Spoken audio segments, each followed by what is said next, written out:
Snow falls, transforming the forest into a silent, white wonderland. Percy, Stanley, and Horace, bundled in winter clothes, stand out against the snow-laden trees. Their pink snouts and bright eyes reflect the frosty air, filled with childish excitement. Percy's voice rings out, breaking the silence. "Let's build our Christmas houses." Under the sun, Percy hastily erects a straw house, its fragility evident in every hurried movement. A single, forlorn Christmas wreath hangs askew, a touch of festive irony against the humble shelter. "Easy peasy," Percy declares, his voice ringing with satisfaction as he steps back to admire his handiwork. Percy beams with pride, his face radiant as he surveys the completed straw house. Across the untouched snow, a dark shadow falls, heralding an ominous presence. Walter, a wolf with eyes gleaming with hunger, stops before the fragile straw house. The wolf's shadow looms, a stark contrast against the innocent dwelling. Walter's voice cuts through the quiet. Little pig, let me come in."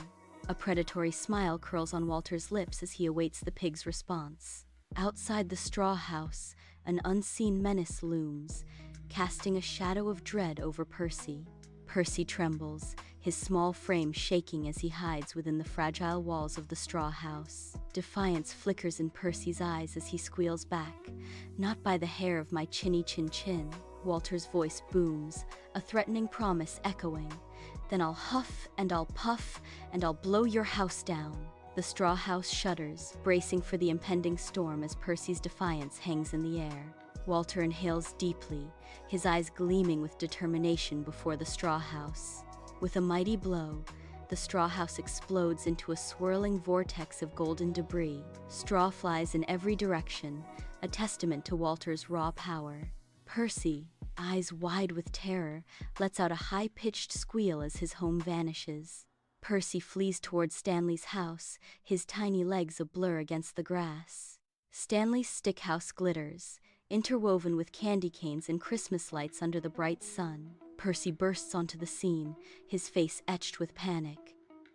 "Walter blew down my house," Percy cries, his voice ragged with distress. Stanley's calm demeanor cuts through the chaos. "Welcome him inside," Stanley says, his voice steady despite the alarming news. Walter arrives at the stick house, his figure casting a long shadow across the yard. His voice booms, cutting through the serene forest.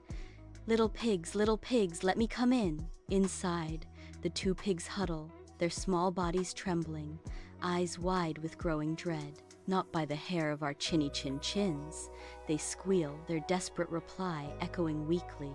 The flimsy stick house seems their only shield against the looming threat outside. Walter inhales deeply, a predatory gleam in his eyes as he prepares to unleash his breath. With a mighty blow, the stick house shatters, a fragile structure succumbing to brute force. Candy canes scatter across the snowy ground, a sweet offering amidst the chaos. The two pigs scramble frantically, their eyes wide with terror as they flee towards Horace's brick house. Horace's brick house stands, smoke curling from the chimney, a beacon of warmth against an unseen threat. Percy and Stanley stumble toward the house, exhaustion etched on their faces, fear clouding their eyes. The door swings open, revealing Horace, his face etched with relief at the sight of his friends. Twinkling ornaments adorn the house, a stark contrast to the palpable fear and relief hanging in the air. Walter stands before the brick house, his frustration building with each passing moment. His patience wearing thin, Walter's voice rises, a hint of desperation in his tone. Little pigs, let me come in," Walter shouts, his eyes fixed on the unyielding brick. From within, a chorus of defiant voices responds, unwavering in their refusal. "Not by the hair of our chinny chin chins," the three pigs chant, their defiance echoing in the air. He blows again, veins bulging, but the house remains steadfast. The brick house stands firm, a silent fortress against his futile attempts. Horace declares with satisfaction, "Our house is too strong." Defeated, Walter eyes the chimney with manic determination, a glint of wild hope shining through the clouds. He scrambles onto the roof, the rough shingles a painful path to desperate freedom. He laughs, a sound tinged with madness and triumph as he declares his plan. "I'll come down the chimney, ha ha ha," Walter shouts, his voice echoing against the brick. The sun casts long shadows as he approaches the dark opening, ready to descend.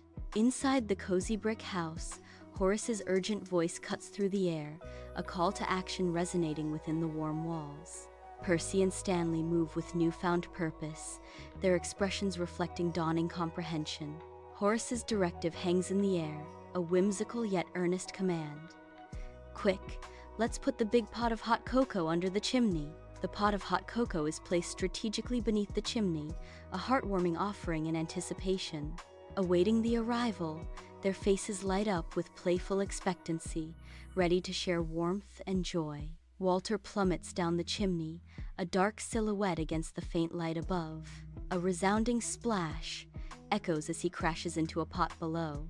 Scalding hot cocoa erupts around him, the sweet scent clashing with the burning sensation. Walter recoils, eyes wide with shock and pain, a comical figure covered in brown. "Ouch! Hot! Hot! Hot!" he cries, his voice a mix of surprise and agony. Walter, covered in chocolate, stumbles into the stark winter forest. Each step leaves a trail of dark sweetness on the pristine snow. His comical defeat is evident in every hurried, awkward movement. He disappears between the trees, a brown silhouette against white. The pigs, safe from the chocolate raid, watch him go. Relief and amusement ripple through their ranks as peace returns. Warm light, gifts, shadows dance in the brick house's glow. Suddenly, their joyous squeals fade as they spot Walter outside, his cocoa-stained fur and dejected expression visible through the window. Christmas spirit stirs their hearts, and the pigs wave to Walter, their warm invitation cutting through the cold night air.